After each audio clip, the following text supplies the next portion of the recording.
to the Fairy Tales of Vienna podcast, brought to you by your host, Samantha B., who cordially invites you to sit back and relax and join her, yes me, on my adventures as I navigate the intricate dealings of the Austrian society in Vienna, coming from that magical place, the East Coast of the United States, with a suitcase and a dream and very little else. Hope you enjoy the journey as much as I'm enjoying experiencing it every single day. Chapter 7, Wild Hamsters. A lot of things happen in Vienna, are said and heard, that I would have never expected to hear or say in my life. One such thing happened very recently, in which it was said to me, "Oh, I've simply got to show you the wild hamsters that roam the cemeteries in Vienna." I know, so many questions, right?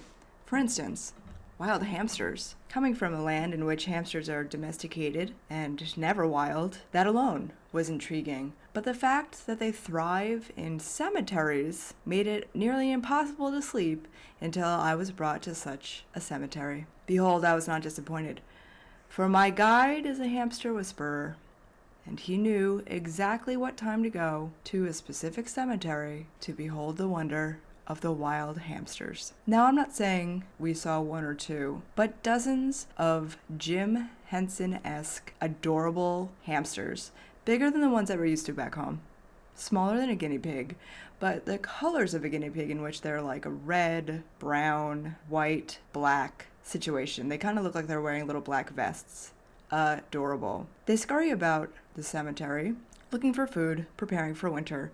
But what really brings them to cemeteries, not only for the excellent quiet, the beautiful scenery, and the endless amount of tunnels and mazes that can connect to all of the crypts below ground that are usually undisturbed except for by the hamster population.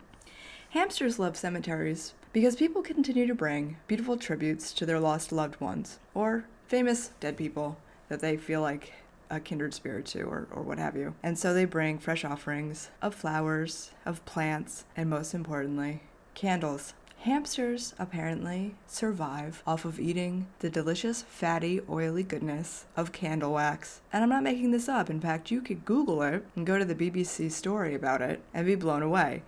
I didn't believe it until I was there in person, to be honest with you, because it sounds completely ridiculous and made up.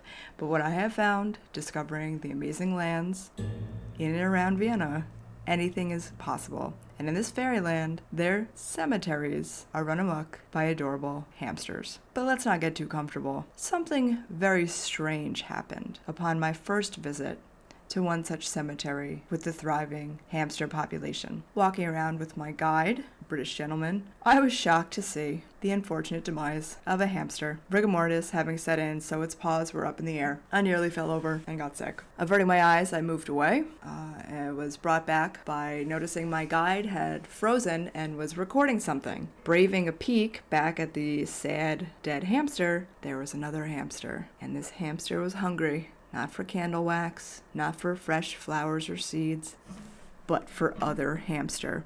This wild hamster was a hamable, like a cannibal, but with hamster on hamster. And it was tearing at the flesh of the poor deceased hamster friend. Could be a relative, could be a foe. We have no idea. It was hard to tell what brought the death of this hamster, but it was not hard to see the other one enjoying its rich spoils from the deceased. From far away, using my birding and moon camera, I zoomed in and also took a recording. Now I couldn't stare away. And the monstrous little hamster, who was tearing at the flesh of its own kind, paused, slowly panned up, looking me straight in the eye, with a Braveheart slash of blood across its face, and gave me the death stare. And now I am cursed forevermore. Outside of the horrors that took place there, I cherished the time I had watching those frisky, adorable, Muppet-like hamsters running around with jovial ambition, thinking fondly of one I named Ginger, who, uncharacteristically of a hamster in the wild, as told to me by my guide, kept coming up to me and smelling my shoes. I thought, isn't that adorable? But now, after what I've seen, what I could never unsee, I wonder, was Ginger admiring me for friendship, or was she just hungry for something else entirely? Now I've gone back to the scene of the crime with my guide. And no, we did not see any more hamables. And at the same time, we saw much fewer hamsters scurrying about.